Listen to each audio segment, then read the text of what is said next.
Imagine you have just survived a 7-metre fall from a cliff situated on the most isolated and virgin coast of Tasmania.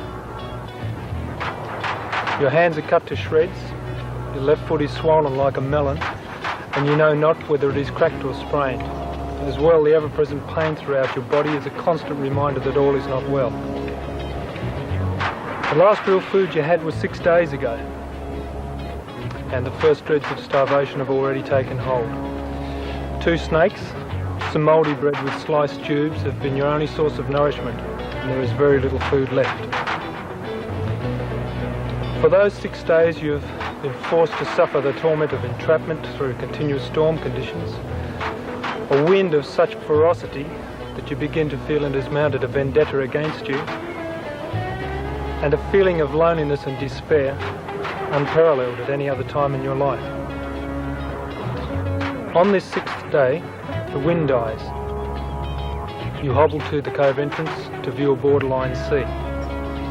Could you paddle out through those monstrous breakers to long for food and safety, or would you end up as wet confetti against the cliffs, washed endlessly by a raging sea?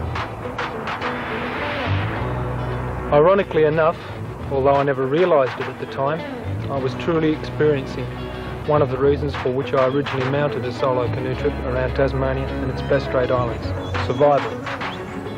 This and other reasons, namely to experience Tasmania on its own terms, to complete a trip never before achieved by anybody and thought to be impossible, and also to photograph the coastline and inhabitants of an island I both love and call home. Apart from these reasons, I'd reached a point in my life where I had to know exactly what I was made of and what I was capable of.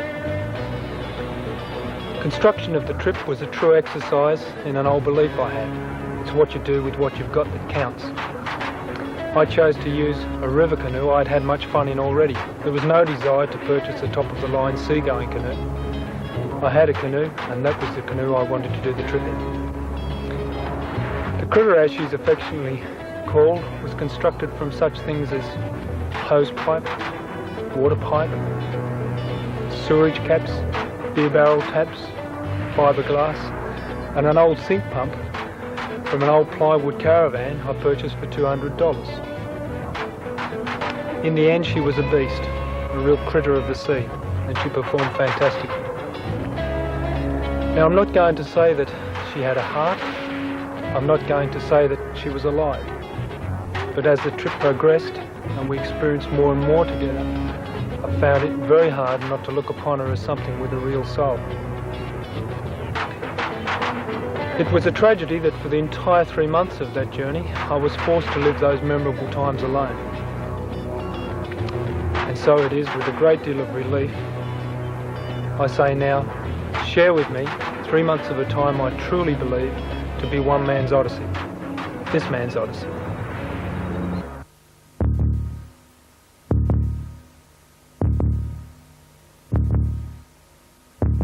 I needed space and privacy in which to modify the canoe, and so to begin with, my workshop needed a facelift, with dolphin mascot, my favourite sea creature, and help from a furry friend called Freddie.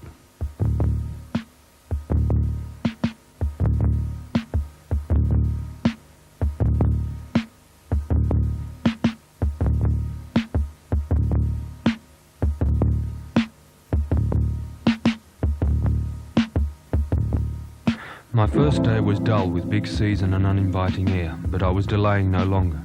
A small group consisting of Jeanette, my girlfriend, Craig, my friend who took the photos, Mike, my brother, a television crew and various other friends and locals braved the cold winds to see me off. But after only 4 hours I succumbed to severe seasickness, possibly due to no food and little sleep for 3 days prior to the trip commencing. At Doctor's Rocks and in my weak and sickening stupor, I managed to slice my leg to the bone with my machete in an attempt to cut some firewood. A fast trip to the doctor was needed for stitches, and so ended the first day. It was sure some beginning. My next days took me to Point Sorel, Beachford and Sandy Cape.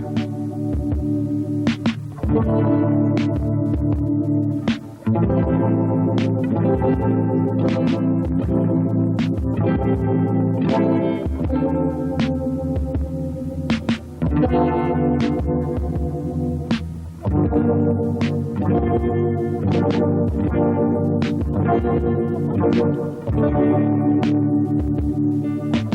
was fortunate to meet Brian Barwick and his performing pair at Beechford. Now the poodle was clever. Brian would throw a stick to be retrieved, but the poodle, realising he was slower, latched onto the tail of the German Shepherd, hoping to stop him getting to the stick first. Sandy Cape and some shots at sea.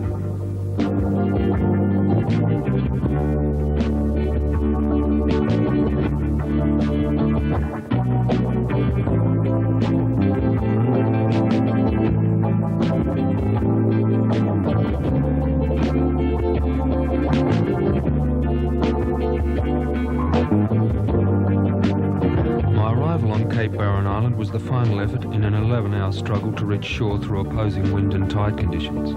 I was forced to remain there for several days due to strong winds. I had some company, however, as the school children had heard that a stranger paddling a tiny canoe had landed at the far end of their island. I became very short of meat here at Thunder and Lightning Bay, and so found some local food. That's a large tiger snake and a plastic bag full of limpets for tea. I took a walk to the other side of the island. I needed some supplies, and I could also drop into the school as promised. Once inside, I couldn't believe my eyes. The entire classroom was a study on Tony Dicker and his trip around Tasmania. There were pictures and poems, breakdowns on the blackboard, stories, and a 5-foot paper mache canoe.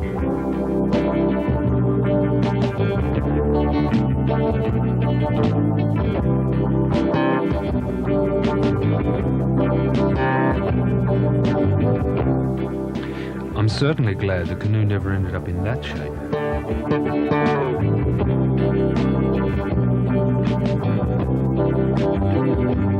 I awoke one morning to a wonderful thing. No wind, clear skies, and silky seas. I was packed in the fastest time ever and headed off for Whitemark on Flinders Island.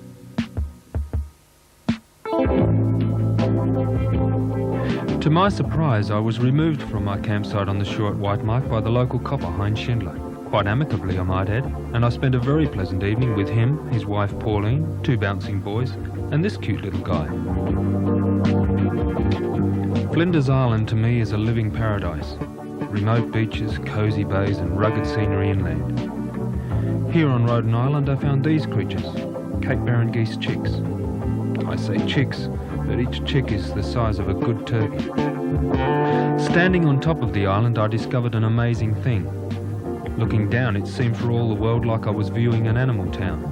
The geese had constructed their own maze of pathways. There were the suburbs, the town square and the meeting places. Later on, while walking through these tracks, I had the uncanny feeling of being a giant in a tiny town. Magnificent Mount Killiecrankie and Killiecrankie Bay on a crisp and clear day. A beautiful name and a beautiful place. This was my method for gathering water supplies from overnight rainfalls. A plastic bag split down one side, placed against the rocks with one corner funneled into a 1-litre bottle. The eastern side of Flinders consisted of vast beaches. This is looking north and the next is looking south.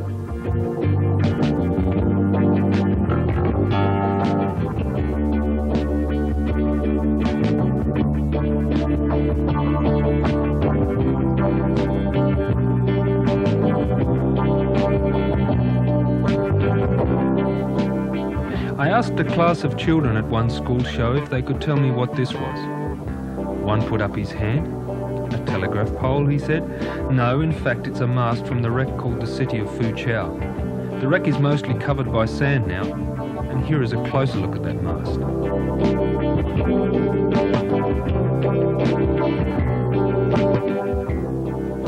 A long tow across this sandbar found me in a lagoon of horror. This was Patriarch Inlet, and to my dismay I discovered over 24 killer whale carcasses. I guessed that a freak tide must have allowed them access to the lagoon, and when the tide receded they found themselves trapped and frantic, with no one to help. It was a terrible and heartbreaking thought, and the stench was incredible.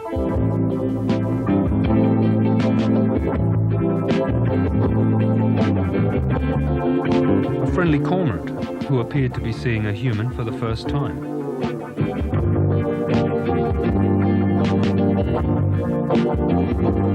Without the fishermen of Tasmania, my life at sea could have been a far less interesting and happy one. Without doubt, they were always helpful, pleased to send messages and full of admiration for my trip, bar a few dry and humorous comments.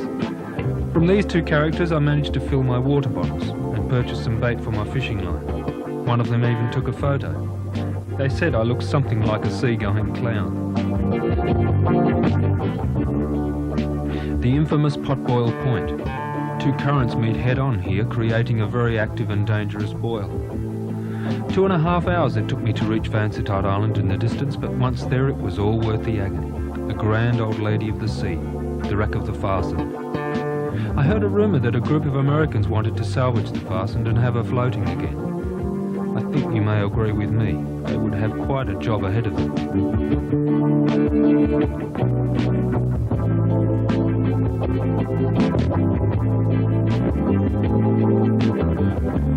2 abalone divers brought me a treat when I was short of food in Tinker's Gut back on Cape Barren Island. Now this was a 5-pound crayfish, and I have to admit that my hunger was such that I ate the lot in one go. I felt terrible afterwards, but it was nice at the time. Back on the Tasmanian mainland again, and here at Eddystone Point, the lighthouse keeper Graham Haynes allowed me to camp in the historic old cook shed. It was a little rugged, and I shared it with a pair of swallows. But to have a roof over me, for a while at least, was heaven.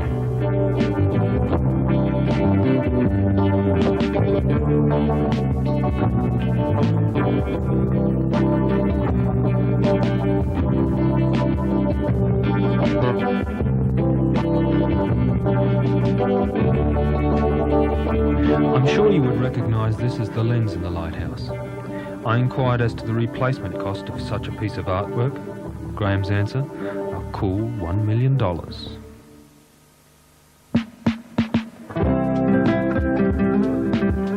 Happiness is a guy reunited with his girlfriend after a month at sea. Jeanette, Craig and even my mum met me for a day at Beechinham. I was in ecstasy for most of the day, but suffered considerable grief as I watched them drive away for their long journey home. Craig met me again at Triabunna with 2 cameras to replace the one damaged by salt corrosion at Eddystone Point. I now had a Nikonis underwater camera, as well as a new Pentax MX.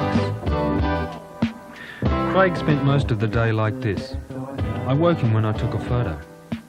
Not to be outdone, he managed to pay back the compliment. All dressed and keyed up for the long trip to Maria Island. I arrived here at Darlington, but moved on down the coast to discover a campsite straight out of a glossy magazine, Turn Point. While carefully filling a water bottle so as not to lose a drop of my last supplies, something managed to creep up on me. He poked his head almost under my arm, and I nearly died of fright. Yes, it's an emu. One of them spent a curious 5 minutes pecking the canoe, then putting his head to one side, amazed at the hollow sound it made. Watching them toss the last of my apples about was wonderful entertainment. They took to the act like real professionals. It was a mammoth effort during these depressing days to lift out the camera and take a shot. I knew there were days to come when I would need to remember them, and so forced myself to do it again and again. It was raining hard this day on my way to Eagle Hawk Neck, but it never ceased to amaze me how drastically the days could change.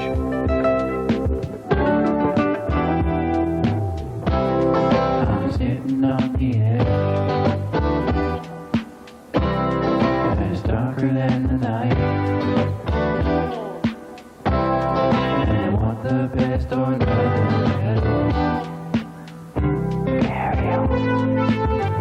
The very friendly and jovial Taylor family at Eagle Hawk Neck.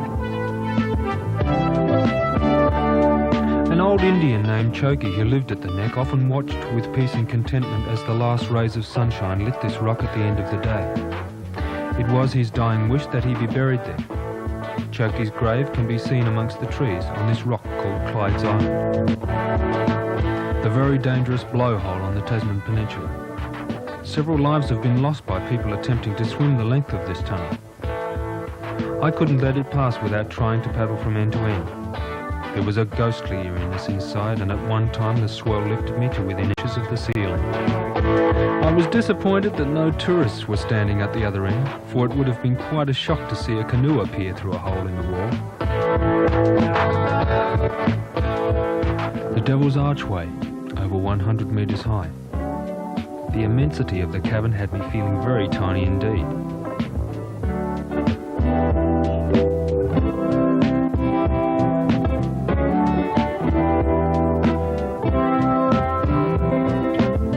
A small group of fur seals, startled by the screechings of seagulls, who gave warning of my approach.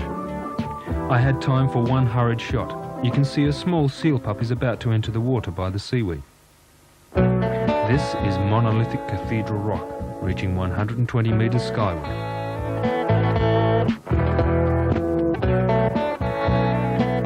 Still on the Tasman Peninsula, I arrived at the old convict ruins of Port Arthur. Now, if you've ever been to Port Arthur, you'll know that there is no camping permitted within a bull's roar of the ruins. But I was so exhausted at the end of my trip in, I pitched camp at the nearest grassy strip, right next to the cells. In the morning, a pair of official-looking boots met me at the doorway to the tent. I waited for the old heave-ho, but instead the smiling ranger said, "Look, it's okay. I know who you are and you can stay there as long as you like." He gave me a free pass to see all the ruins, and I couldn't have been more delighted or surprised. His name was Dick Mifsud. Will it take me to the end of my road? This was one of the better cells. There were plenty with no windows at all.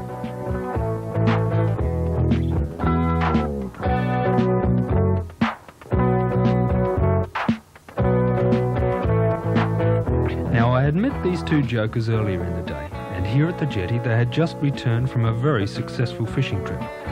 They had found floating at sea 2 full 18-gallon barrels of beer. They couldn't believe their luck, as they've been known to sink a few in their time. Unfortunately, it was discovered that the barrels belonged to the ferry and that vandals had thrown them from the wharf, so reluctantly they were returned. Not to be perturbed, they began handing out some rather dubious-looking bait to the fishermen. Sure, it's an octopus. Well, no, your eyes aren't deceiving you. It is a bald parrot. He belongs to the head ranger, Dick Mifsud, but not only that, the family also owns a bald dog. Here are the odd couple fighting over a cracker underneath the table.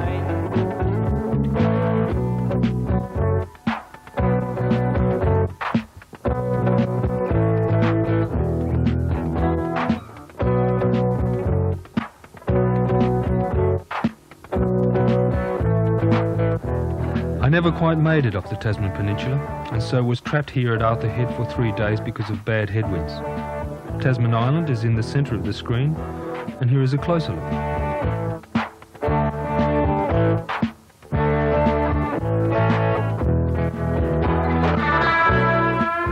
Cape Riole always seemed like some impenetrable doorway to the rest of my expedition. Every night I watched the sun go down over this imposing landmark, hoping for a better tomorrow. I did eventually pass by Cape Riole, but not without considerable turbulence. My trip across Storm Bay was completed, and I landed with great satisfaction at Adventure Bay on Bruny Island. In the dim of the early evening, I spied an object in the bay and took a quick shot. There was no mistaking the roll and shape of a humpback whale. He still roamed the bay the next morning, and so I chased after him with camera and canoe. Believe me that finding yourself 10 metres from something the size of a football field that moves does wonders for your system. He rose from the water in a splendid arc, and I took a 1 in a million shot, one that I would be proud of and show my grandchildren in years to come. I looked down at the camera and frowned. My first thought was, yes, Tony, you could have only improved that shot by the mere removal of the lens cap. And try as I may, I never came close to him again. Various whale bones at Adventure Bay.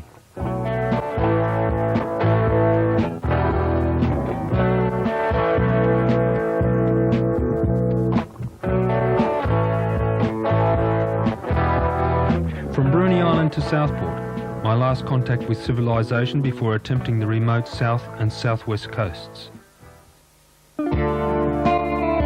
Southport was a wonderful place. I experienced a marvellous campsite, a 3-legged dog named Levi, and another intoxicating sunset.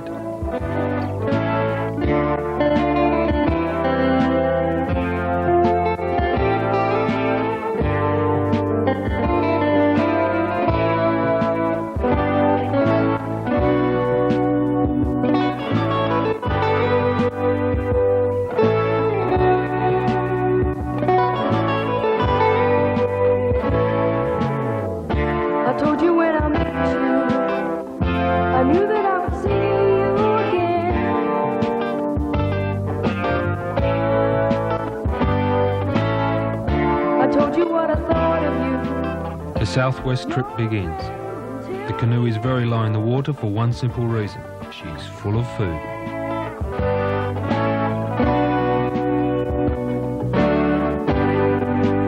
For the first time, I am able to camp next to fresh water. The luxury is marvellous. Fresh water to bathe and wash my clothes in. We are at Southeast Cape River. For some odd reason, I took many photos of myself eating at sea. I literally have dozens of them. When I realised this obsession, I took one more and left it at that. It's my sponge from the canoe. An old Cape Cat roared up alongside, and the two divers asked what on earth I was doing out there miles from anywhere. So I told them of my plans to circumnavigate Tassie and the Bass Strait Islands. They looked questioningly at each other, and in my mind's eye I pictured a word bubble above their heads, such as in cartoon strips. They seemed to be thinking, this guy's got rocks in his head. They turned towards me, and the first comment had me flat on the deck with laughter. One shouted, "You must have rocks in your head." DeWitt Island ahead was my southernmost point. I planned to stay on the island, but met up with a furry sentry on the drawbridge who very nearly smashed the canoe in his eagerness to vacate his post. Most certainly a shot of a canoeist with the crazies. You may have been wondering just who has been taking the photos. Well, they are all self-portraits. It's a matter of tying the camera down to a bush, a tree, a vulture, anything that'll stand still long enough, setting the shutter delay button in action, then running like the clappers in the hope that you reach the location for the photo by the time the shutter is operated. The balanced paddle is an added attraction to keep me on my toes.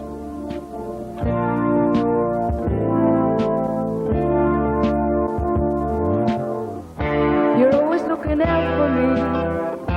You never turn and look the other way. The gannets were fishing that night, and I captured one diving in a lucky shot. And when it's getting over my head, you move me like a friend. My next day was a wet and foggy one. It took some time before I found a sedative to those depressing days. It was simply by singing. I picked a song that flowed in time with my paddling, and the combination of music with my strokes was an immense force in combating those particular days. The next shots take us around Southwest Cape, and for the first time up the west coast and towards home. Here is a song that I sung more than any other, and it's a pleasure to sing it for you here in the comfort of these surroundings. Sweet Baby James.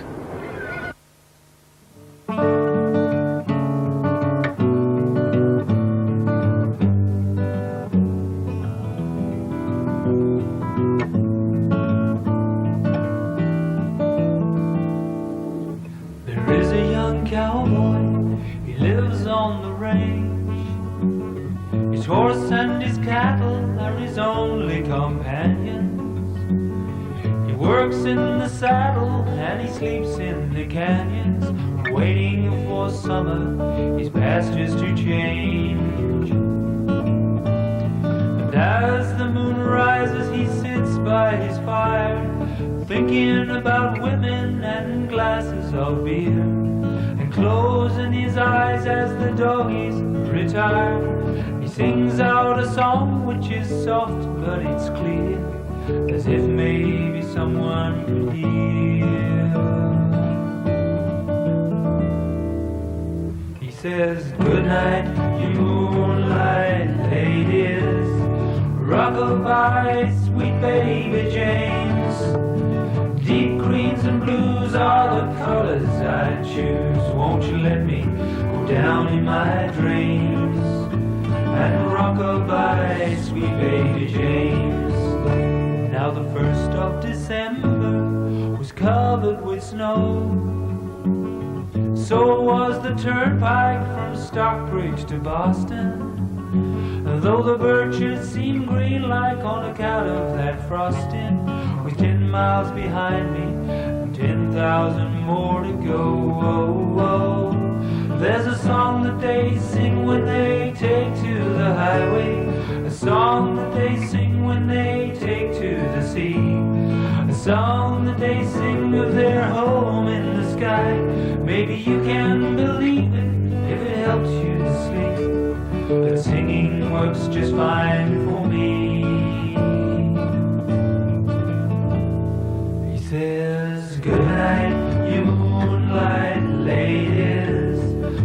Rockabye, sweet baby James. Deep greens and blues are the colors I choose. Won't you let me go down in my dreams? He says, good night, you moonlight ladies. Rockabye, sweet baby James. Deep greens and blues are the colors I choose. Won't you let me go down in my dreams? And rockabye, sweet baby James. And rockabye. Windowpane Bay with its heartwarming sunset will remain one of the vivid memories of my life. It was a time and a place of solitude and satisfaction, loneliness and peacefulness, but most of all, incredible happiness. I discovered a rather uncommon leopard seal on the beach the next morning. It all made for a difficult photo. I didn't get too close to him, however. The reason is plain to see. I never realised that seals had such teeth. I'd always thought of them as quite gummy creatures. Taking shots like these was always a precarious occupation. On the west coast, rogue waves would rise and break without warning, and it was very easy to become part of a scene I was trying to photograph. To give a true indication of a wave's size without anything to relate it to is difficult in a photo. Would you believe that this rock is at least 6 metres high? This island at the entrance to Port Davey intrigued me. It looks so much like a thatched cottage at sea. Breaksea Island, guarding the narrow passage to the Bathurst Channel. I came across the Garland family who were spending their Christmas fishing in Port Davey. Again the generosity flowed. From these people I received some gifts. They included a loaf of bread, a large piece of steak, a can of cordial, and a large slice of Christmas cake. A Christmas day at Joe Page Bay, deep inside the Bathurst Channel.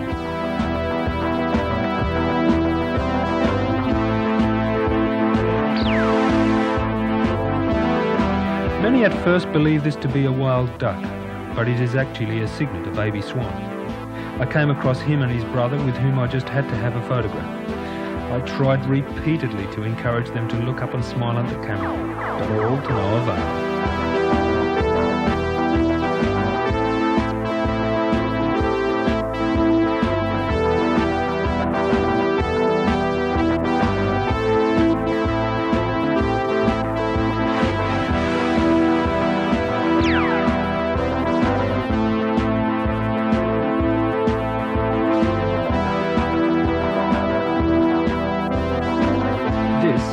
Bush version of a double twin-pronged, horizontally opposed toasting fork. It worked a treat.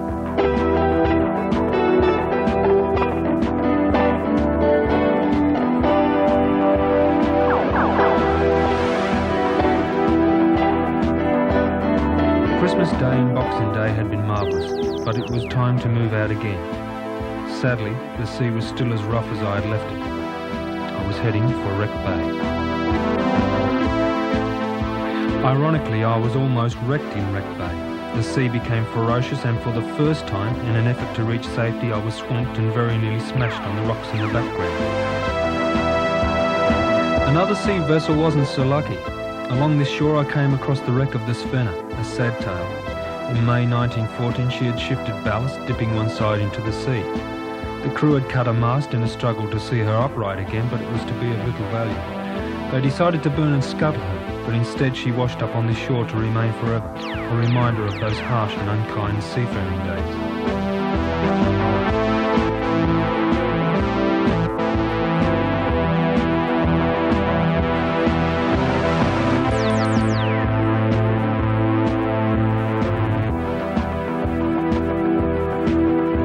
Supplies were at a minimum, and so I included shellfish to supplement my diet. Sometimes I would just eat the foot, but other times I became so hungry I ate the lot, entrails and all. I set off from Wreck Bay on a foggy morning. I learned acceptance of foggy days, as when there was fog there was usually no wind, and I could follow a compass course in relative calm. Invariably, a foggy morning would result in a warm and sunny day.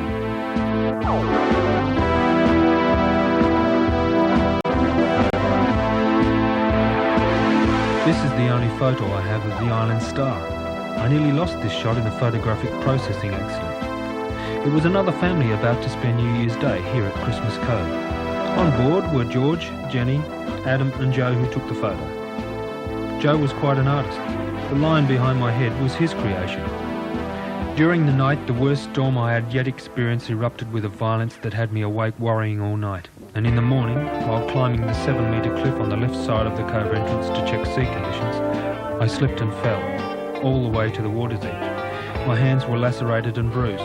I also suspected a cracked foot, which became swollen and shockingly painful. For 6 days I was imprisoned in Christmas Cove, hungry and in pain. Subjects to take my mind off the dilemma were a godsend. Subjects such as photographing my big toe. That's probably the tiniest grasshopper you'll ever see. Food for 2 days.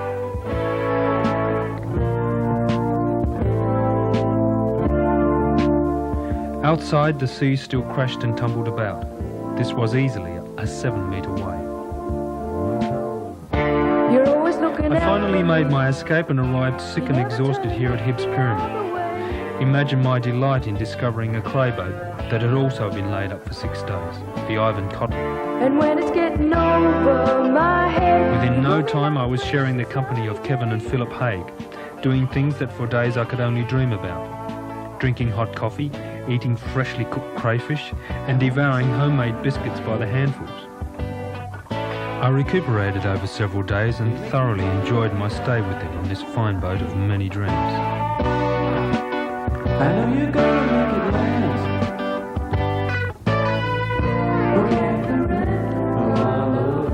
last. Hibbs Pyramid to me resembled the Sphinx, and a further shot will show you what I mean.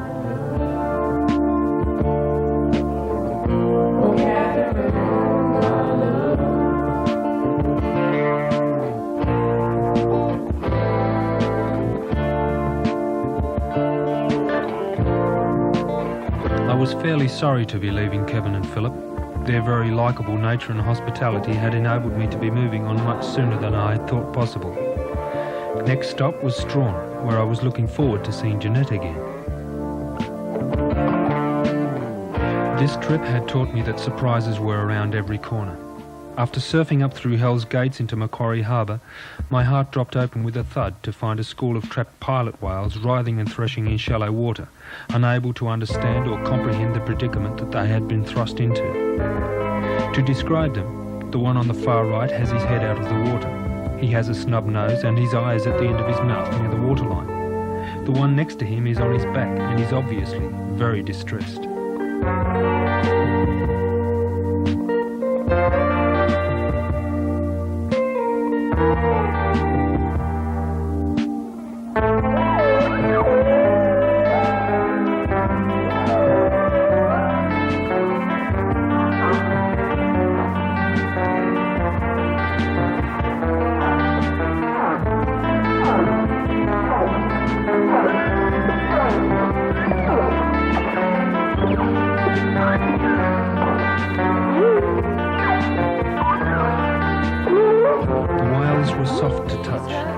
Silky skin. It was pointed out to me later on that my own reflection could be seen in the shiny head of this animal.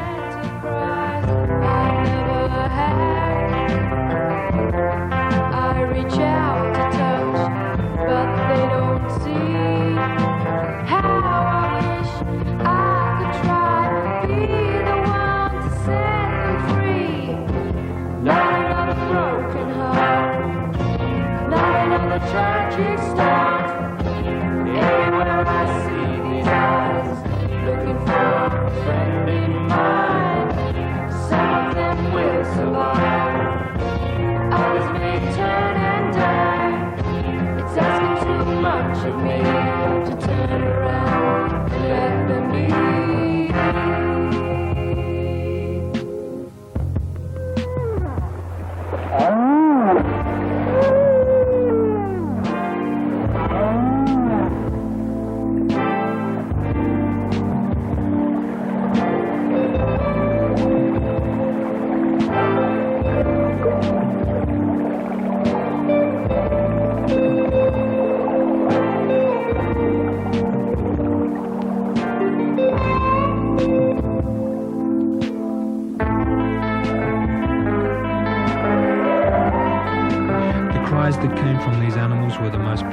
Morrison that I've ever been so unfortunate to hear.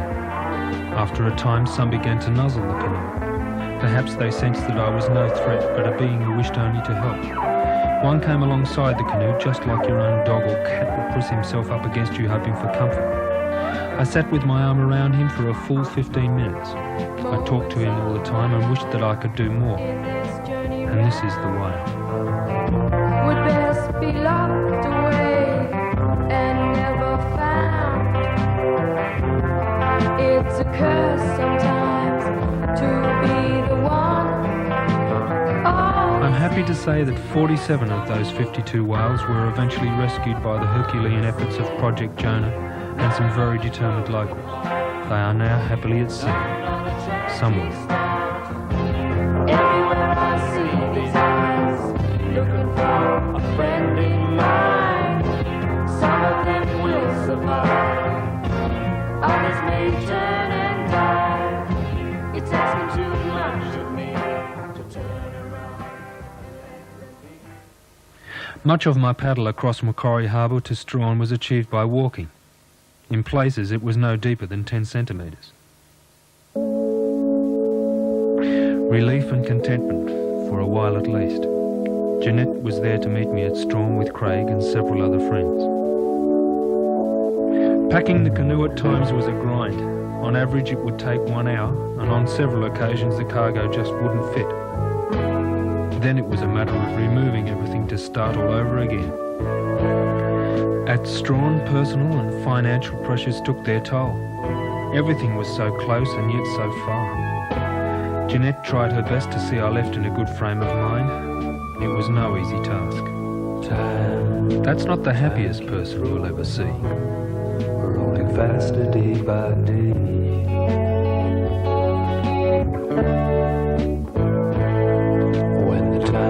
From my campsite at Pilot Bay, just outside Hell's Gates, I could see clearly the direction up the last of the west coast. I reckoned about 1 month should see me finished, but it could have been 1 year standing Well, there. I'll be home someday. Granville Harbour was my first stop, and I took time out for a beard trim. It made little improvement. In time, when I'm not by your side. If I could have collected together and taken with me all the creatures that had shown an interest in the critter, I would certainly have resembled a miniature Noah's Ark. For the first time I had the company of another canoeist. Richard Holmes, one of the originators of sea canoeing in Tasmania, paddled with me for an hour as I left Granville Harbour. It was interesting to notice that while he was there I paid the sea and weather little attention. The increase in numbers gave me a certain comfort and assurance. When Richard was gone, I did feel somewhat vulnerable. I had a nasty surprise as I went to take a bite out of my lunchtime sandwich. A large spider crawled out. He had no desire to jump overboard, so I elected him crew for the day and put him ashore later on. I wonder what he would have tasted like. 2 shots of a wonderful old ship lying at anchor in Sandy Cape Bay. She was called the Terralina. She was an abalone mothership, and I was invited to spend the night aboard. And what a night it was.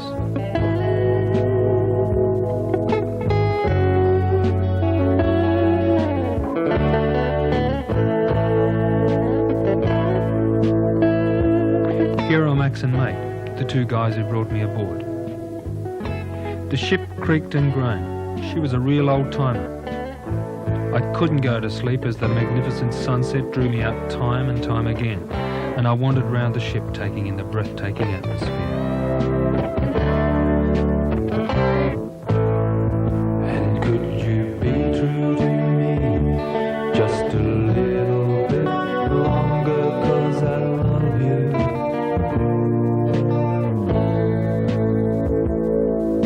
And time, when I'm not by your side, I couldn't make the best of me.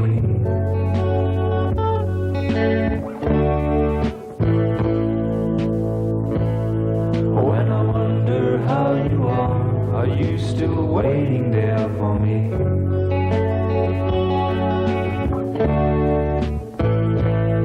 Well, I'll be home someday. Oh, the winter's on its way.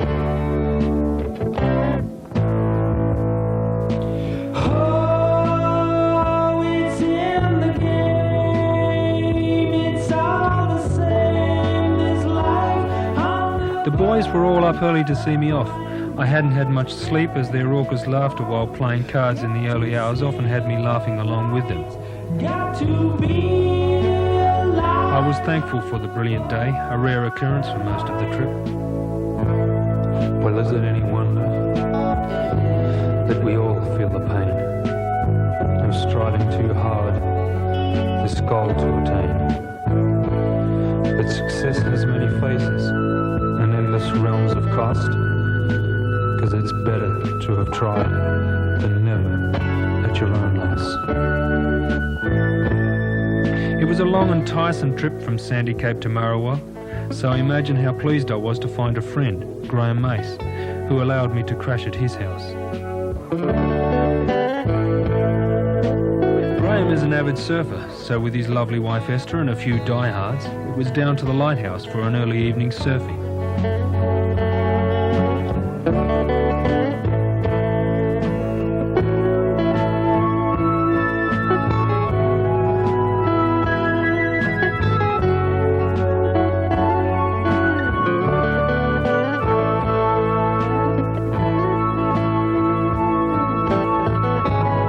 The surfer in this shot actually came to see the show one night.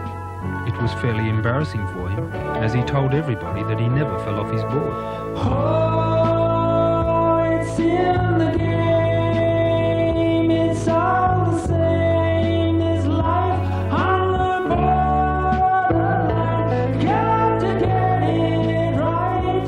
Got to see the light. The following day produced high winds, and so I was unable to move. But to my surprise, I found Craig on the beach. He had taken the long drive from home after hearing that the surf was working. Being the camera hog he is, naturally we have some shots of him. You can get some idea of the wind strength from the spray as it whips off the back of the wave. All set and ready to go to the far northwestern tip of Tasmania. Strong winds and rough seas again had me hightailing it for shelter, but I found a pleasant cove here at Cape Grim. It's amazing the objects you find on shore. Here, I'm trying on the latest in plastic barrels.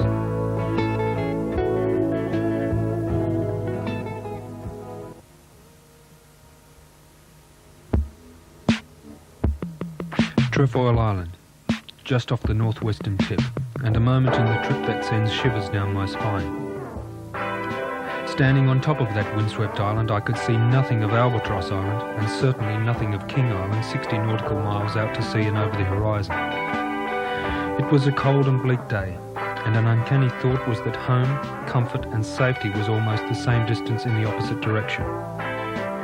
Because of increasing pain in my foot, cramp pains in my back and the increasing feeling of wretchedness and exhaustion, I nearly chose to go home.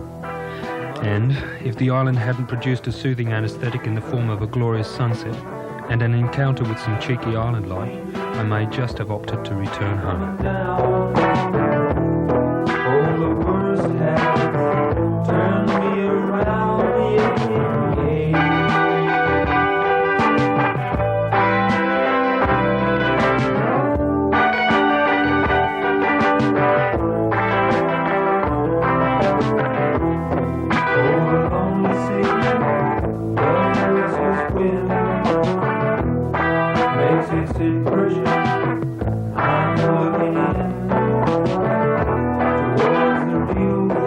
This shot was no piece of cake. The wind repeatedly blew my camera from its rusty drum tripod at the critical moment, the flash lighting up thousands of mutton birds circling overhead. Finally, one good one, a fluffy baby fairy penguin and a somewhat aggressive mutton bird. Steep Island. I loved its contours and majestic shape.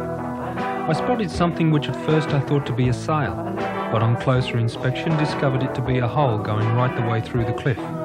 Obviously I couldn't let this pass and so paddled on through. I emerged from the end into a paradise lagoon.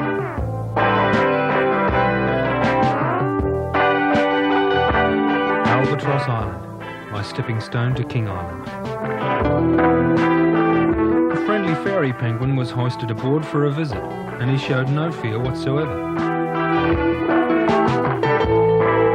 My campsite on Albatross was 40 metres above the water.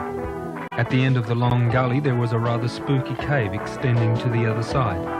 And up on top, there were these fellas. The beautiful shy albatross, masters of effortless flight and king of their domain. The youngsters, well, I've never seen such spoiled brats. They remain on their nests always while parents fetch and carry. Without doubt, the best and most attentive audience I've ever had. The journey to King Island was overcast, miserable, and really just a hard slog for 13.5 hours. A shy albatross stuck with me for a while, but even he became tired of the effort and eventually flew back home. I landed at Grassy and circumnavigated the island in 3 hops, from Grassy to Curry, from Curry to Cape Wickham, then back to Grassy. Here at Cape Wickham I reached an interesting moment. From then on, the way I was heading was the way home. There were no more detours, and I gained strength from that fact. The answer for me, yeah. I'm never gonna hear you cry. I never wanna see you die. I never wanna make you start on a long lost quest, torn apart. I never wanna feel the pain. This was the Fawcett family who put me up on my arrival at King, and also at the completion of its circumnavigation. Well, kids are keen fans when it comes to an adventure, and they were all on hand at any moment. My spirits rose as I saw Albatross Island appear over the horizon once more. My last long ocean step was almost over. Or so I thought.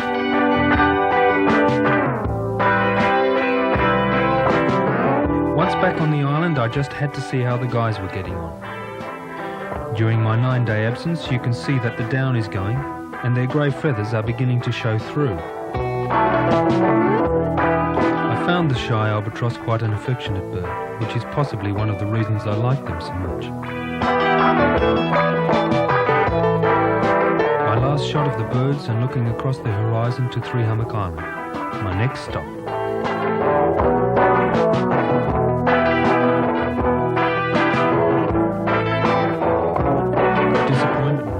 As on arrival, I found most of the island to be a raging bushfire.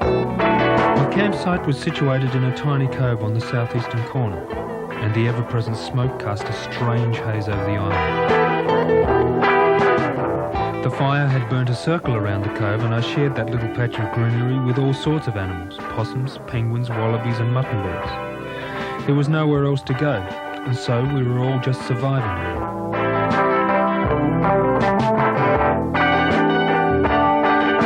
Of a raging bushfire, and I guess it's something to keep in mind. When fire gets out of hand, it's not just the bush that is destroyed, but also innocent wildlife. This was once a muttonbird. This guy was discovered in my wetsuit just before I put it on. He was big enough to cover the entire palm of my hand. I had decided to do one mammoth bush hunt.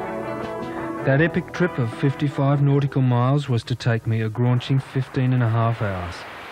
Still in darkness, I tied the torch next to the compass to light my heading, and I was feeling an adrenaline rush like an express train.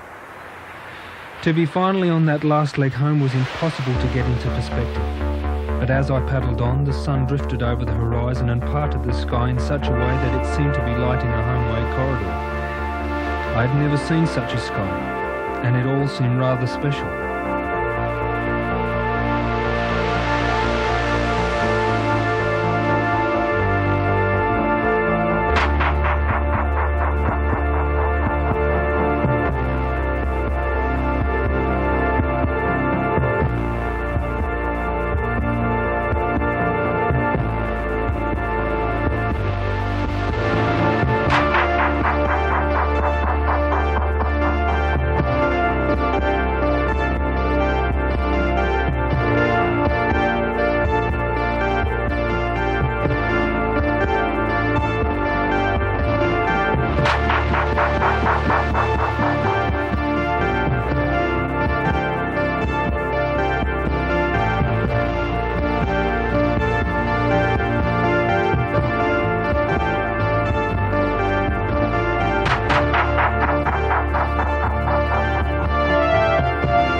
hours passed before I could see any land. The first was the Nugget Stanley, a pinprick on the horizon.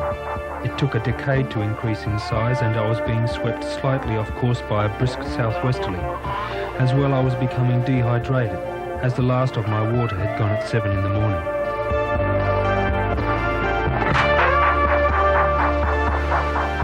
Finally, I could make out Rocky Cape and my old training point, Sisters Island. I was little more than 1 hour from home. Table Cape came into view, and the thought struck me that 3 months ago I'd paddled off in the opposite direction.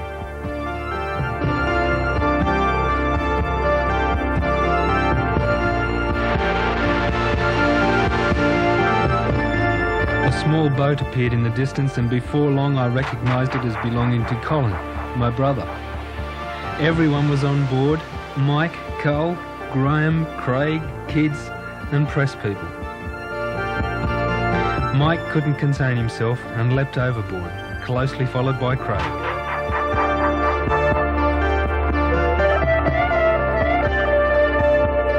My mind was in a whirl. 10 minutes earlier I had been suffering all the usual pain, but sitting there in the canoe with a 2-metre grin strapped to my face, I could feel nothing but ecstasy.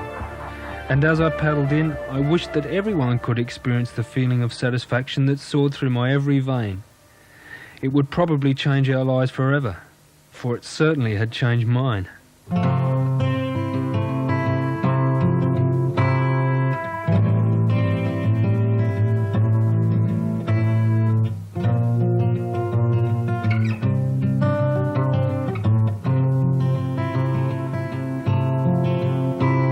Seems like a dream, yes it mustn't be true. 15 hours that I'm making all through. Seems like a dream, is it my imagination? 93 days on a long, lonely run. Plenty of time to become one with the sea and the wind as it surrounds my body. Yes, it's many years since I've felt this sad, and many years since I've felt this glad to see so many people there to greet me. I can't imagine just what I'll do when this long day is through. Guess I'll be happy just to be there. At last I'm home.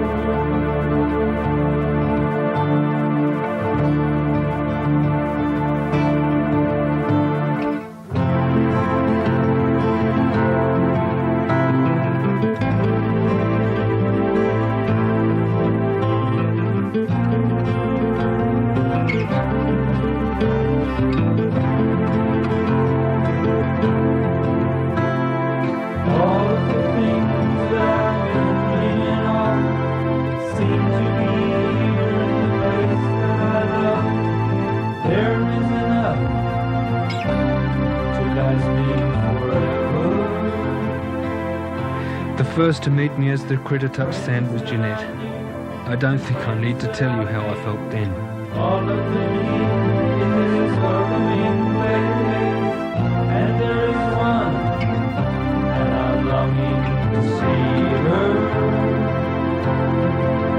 Yes, it's many years since I've felt this sad, and many years since I've felt this glad to see so many people there to greet me. I turned to face a massive crowd of cheering people. It was fantastic to be finally sharing at least one part of my journey with so many. As well, I had an incredible feeling of ownership. Tasmania was most certainly mine.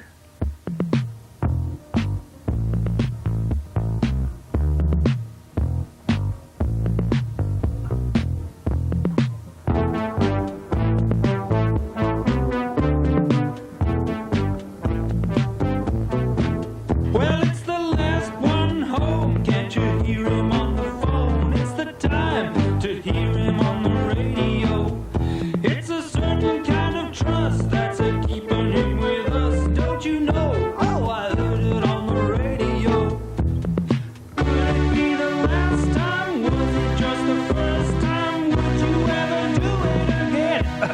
Oh no!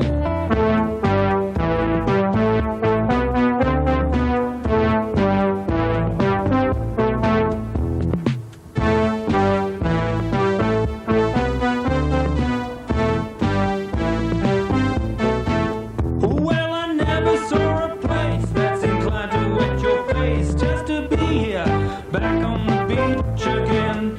All the people gather around just to hear his crazy sound. Don't you know he's back on his feet again?